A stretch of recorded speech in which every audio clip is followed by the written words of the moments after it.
Hi everybody, we are out in the woods. Say hello, Rose. Hi. And we thought that we would just do a quick little experiment. So we're going to try and find 3 things that Float. and 3 things that, Sink. and then we're going to go in and test our ideas In the pond. in the pond. So Are we going to swim in it? No. No. I don't think we're going to swim in it. Okay, so we'll be back in a minute, won't we?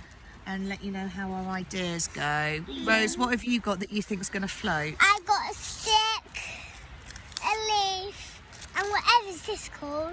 Okay, what have you got, Leo? I've got a leaf, a stick with leaves on it, and a pine cone. I'm not sure if this will float, but I think it will.